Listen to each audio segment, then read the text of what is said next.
अखेर अजितदादा परत आले असं वाटलं तुम्हाला, असं समजलं तर काय वाटन अंगाला शारीन ना. तर हा व्हिडिओ पूर्ण बघा. आपल्याला जायचा अगोदर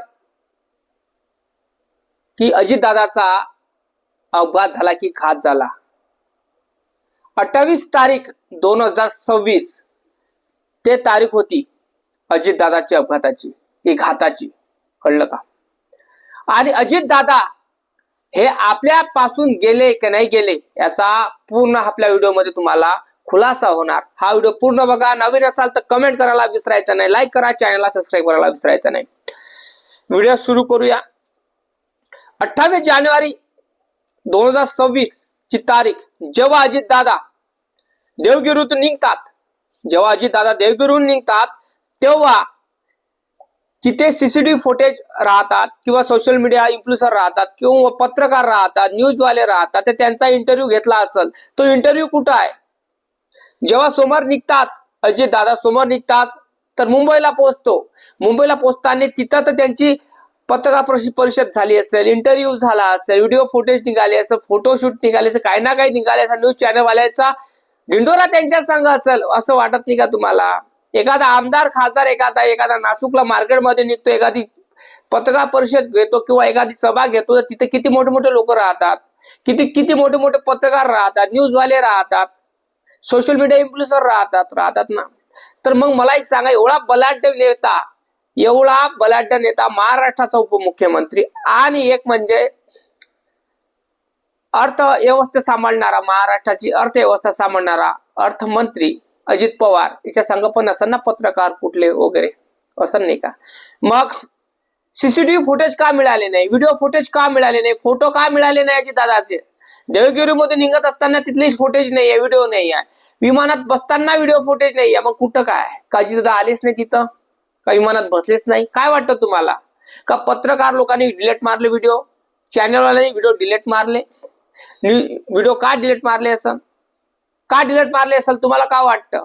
याची चाल आहे, कोणा प्रशासनाची चाल आहे, कोणाची चाल आहे? काय वाटतं तुम्हाला? अजितदादा का विमानतळावर पोहोचले का नाही पोहोचले?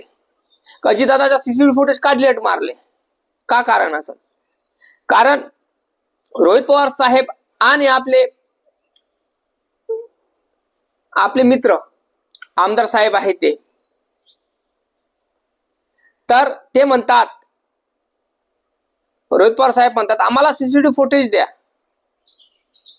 आम्हाला सीसीटीव्ही फुटेज द्या, आम्हाला अजितदादा कोण्या विमानामध्ये बसले तर तिथले सीसीटीव्ही फुटेज द्या.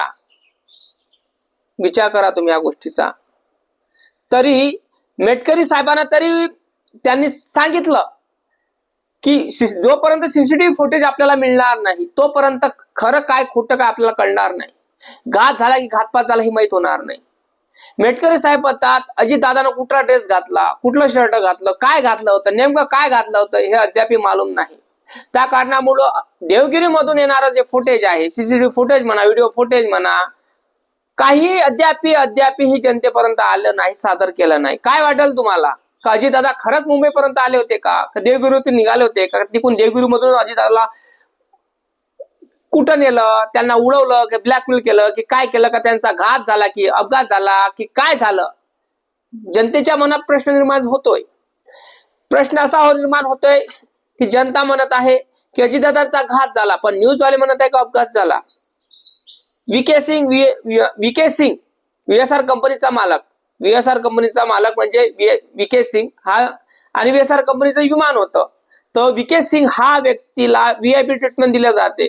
पोलीस लोक त्याला VIP ट्रीटमेंट देते, त्याला मटण चिडण खाऊ घालते, चांगल्या पद्धतीनं खाऊ घालते आणि तिथं CID CBI त्यांना म्हणजे चौकशी करतात. तिथं हा क्रिकेट पण बघतो. जेव्हा येताना हा विके सिंग दिसतो, जाताना विके सिंग दिसत नाही. नेमकं काय वाटतं तुम्हाला?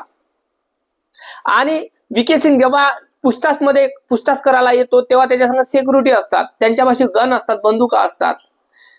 कुठल्याही गुन्हेगाराला चौकशी करत असताना तुम्हाला माहिती आहे गुन्हेगारासंग कशा पद्धतीने वागणूक केली जाते. पण ह्या माणसासंग VIP ट्रीटमेंट मिळाली त्या माणसाला. काय वाटतं तुम्हाला? घातपात आहे की अपघात आहे, काय आहे? नक्की कमेंट करून सांगा. आणि शरद पवार साहेब सुमेधाताई कुठलाही विषय घेत नाही. मेटकरी साहेब चिल्लावून सांगतात रोहित पवार साहेब चिल्लावून सांगतात अजितदादाचा घात झाला, अजितदादाचा घात झाला. मेटकरी साहेब सांगतात अजितदादाचा घात झाला. पण मला हे समजत नाही, सुमित्राताई बोलत नाही आणि आपले शरद पवार साहेब एवढे बलाढ्य नेते असताना ते पण बोलत नाही. का बरं बोलत नाही? काय वाटतं तुम्हाला? का शरद पवार साहेबांनी लपून ठेवलं त्यांना, हे असं तुम्हाला वाटतं का? का शरद पवार साहेबांनी त्यांना दुसऱ्या देशात पाठवलं असं तुम्हाला वाटते का? का शरद पवार साहेबाला असं वाटते का अजित जिवंत आहे, हे असं तुम्हाला वाटते का? अजित वाटते का? नक्की कमेंट करून सांगा. कारण कसं आहे दादा, राजकारण होय, राजकारणामध्ये काय पण होऊ शकते, उलाढाल होऊ शकते. कारण अजितदादांचा घात झाला की अपघात झाला, 2 महिने होत आलेले आहेत, तरीही अजितदादाचा घातवंत कोण आहे, अपघात करणारा कोण आहे अद्याप मालूम नाही. अजितदादा हा व्यक्ती अर्थमंत्री असतानाही, अजितदादा अर्थमंत्री असतानाही आपल्याला गॅसचा तुटवडा हा आपल्याला मिळाला नव्हता बघायला. आता अजितदादा गेले तर आपल्याला गॅसचा तुटवडा मिळत आहे, रांगा लागत आहे सिलेंडरसाठी. विचार करा तुम्ही ह्या गोष्टीचा. अजितदादा जिवंत असले असते तर आपल्याला अशी प्रॉब्लेम झेलायला लागली नसते. आणि राजकारणामध्ये काय पण होऊ शकतं. शरद पवार साहेब बोलत नाही. शरद पवार साहेबांची आणि अजितदादाची युती होणार होती, दोन्ही पक्ष एकत्रितकरण येणार होते, तर मग माझं हे मत आहे एकीकरण करणार होतं तर अजितदादा तेव्हाच घात का झाला? अजितदादापाशी कुठल्या फायला होत्या का फायल्यामुळे मुळात घात झाला? अजितदादापाशी असं गुटरश काय लपलेलं होतं का अजितदादाचा घात करण्यात आला? कोणा केला असेल घात? नक्की कमेंट करून सांगा. कारण तुमची कमेंट लय महत्वाची आहे माझ्यासाठी. कारण तुमच्या कमेंटमुळे मला मोटिवेशन मिळतं आणि मोटिवेट होतो आणि मला वाटतं की नाही, अजितदादाचा घात नाही, अपघात नाही, वेगळं काहीतरी आहे आणि हे चालचलन वेगळ्या पद्धतीचं चालत आहे. घात करणारे कुठं गेले, काय गेले अद्याप माहित नाही. कारण घात करण्याला VIP ट्रीटमेंट दिले जाते दादा. महाराष्ट्रात काय चालत आहे हे मला ठाऊक नाही. नक्की कमेंट करून सांगा अजितदादाचा घात झाला की अपघात झाला, आणि अजितदादाचा घात कोणी केला, काय केला? नक्की कमेंट करून सांगा. लाईक करा, चॅनलला सबस्क्राईब करायला विसरू नका. जय जवान, जय किसान, जय भीम, जय शिवराय.